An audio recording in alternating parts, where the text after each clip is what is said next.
Livignac, Barbeau, and Giraud spent about 2.5 years only at Nabulagala. Then there were serious difficulties.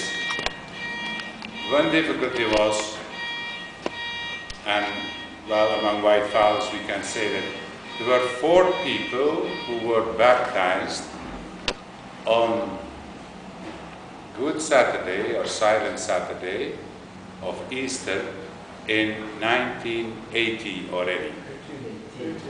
1880, yeah, okay. 1880, I will say it short now, 80 every time, otherwise I make a mistake of 1,000 years. So there were strict rules that came from the cardinal. The catechumenate was to be no less than 4 years. So what happened? There was a medium, a witch, let's say, or a mandwa, who had a vision, a dream about Suna. Suna is the father of Mutesa. And in her dream, it was told to her that Mutesa had to kill the white people. If he wouldn't do that, he had to kill 99 pages, 99 oxen, 99 goats, 99 sheep, 99 chickens, 99 eggs to be offered, 99 encotas, bunches of bananas to be offered, and 99 gourds of beer to appease the spirit of Suna. So Mutesa was doubting a lot about all this. So he kind of opted for the second, because he didn't want to get, he was then already a bit politically motivated. He said, if I make difficulties with the white people, you never know who comes next to attack my kingdom. So then Livignac and Lourdel, they had already catechumens. Nalubandwa, where is Richard? Well, it's not so important, perhaps. But there were 4. 3 very good ones. One freed slave with the name of Leon, most likely after Livignac. So then, because of the emergency of, they decided to baptize them. They baptized them on, I think it was the 21st of April, Saturday, Easter Saturday, very early. And the next day they were confirmed. And that were the first four catechumens to be confirmed. But of course it didn't stop there. Happily they were saved. He killed 99 pages and the 99 oxen, etc., and all that was offered for the peace of Suna, his father. But they didn't at that moment kill any of the catechumen pages or of the baptized. So then there is another, then we had that big antagonism with the Muslims. Mutesa was very receptive and sensitive for all kinds of gifts. Of course, everybody, anybody who went to the court had to go with gifts. So did Amanza, Mapera, so did Mackay and the rest. But then the Muslims, they gave a lot of gifts. So much so that one day they decided to convince Mutesa, all your pages, everybody at the court has to go for service at the mosque, to say the prayers at the mosque. And if they are not going there, so when this came to the ears of Mapera, he went to the court. And there that was once that he didn't ask or he didn't go through the whole protocol, he entered. And then he told Mutesa, if it comes to that, now then you make a big fight.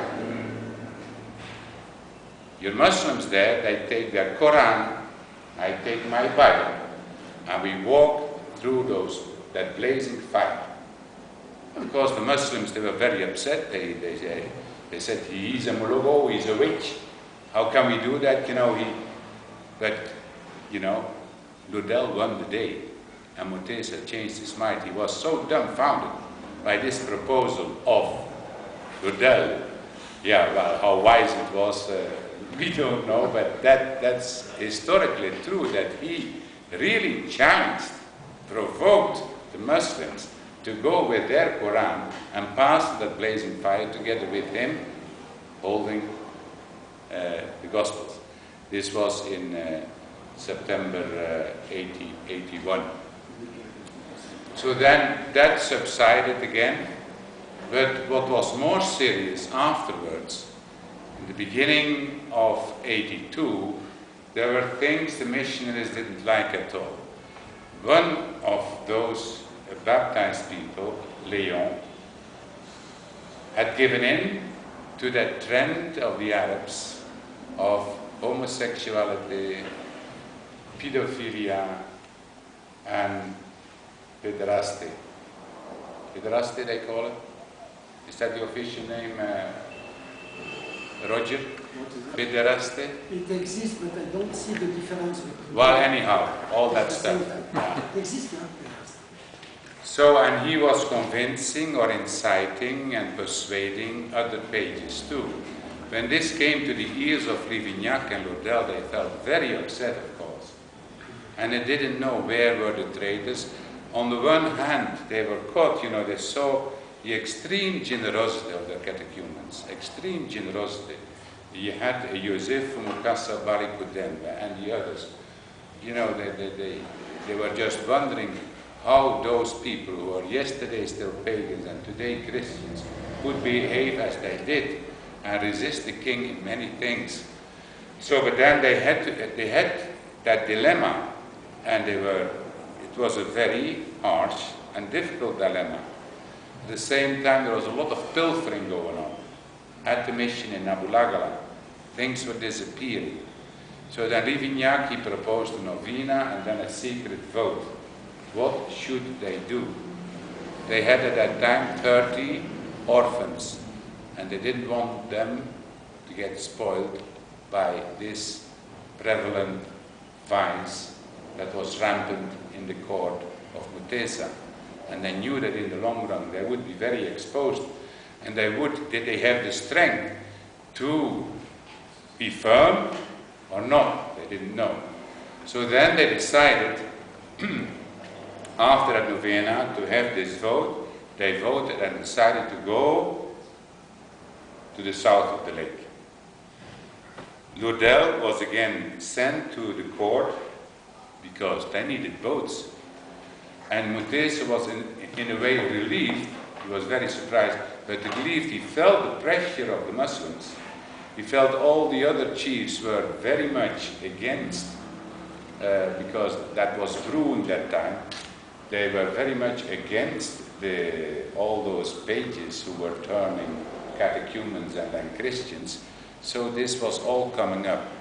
Whether they had plans to kill the missionaries or not, it's not so sure. Certainly not Mutesa. But he could have given in to the pressure of those chiefs, especially the Katikiro, whom we all know was a very vicious man. So then the chiefs were very happy to hear that they were all going. So then Mutesa gave 24 canoes, and they all went.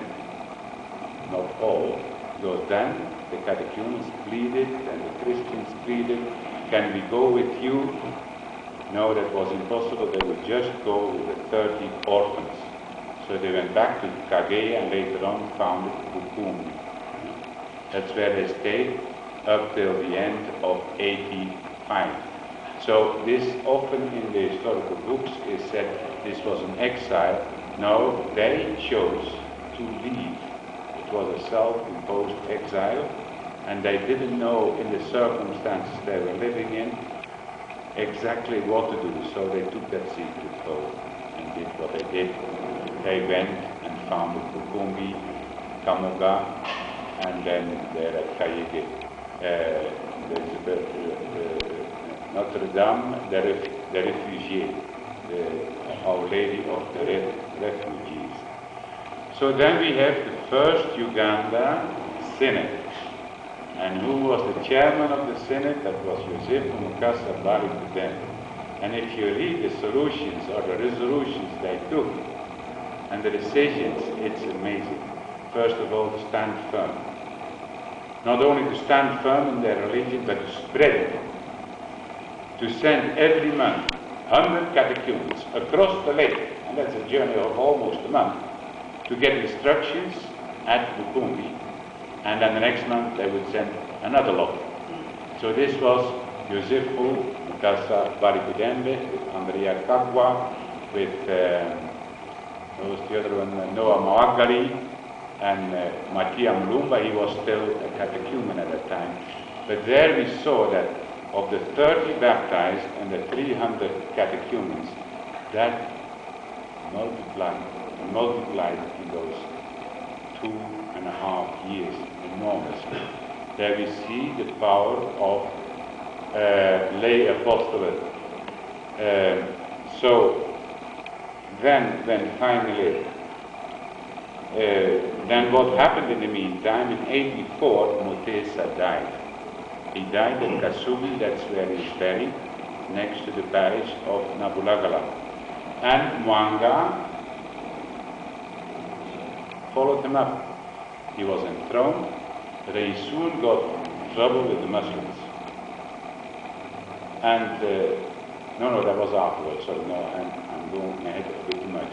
Now then, he himself went all the way to Bukumbi to apologize to Mapera and to Livignac, to Giraud, and all those who were there, and pleaded with them to please come back. So then they decided to come back. So Amans and Goodell came then, and they got this place, Namukolombo. Now they say, well, Richard doesn't agree, I don't agree either, but here we have the statue of the Blessed Virgin. You know, after a novena, when they had celebrated the first Mass, the 26th of June 79, they had a novena and dedicated their whole mission to the Immaculate Heart of Mary. Now they say that this statue was there, but it cannot be because the whole place was ransacked.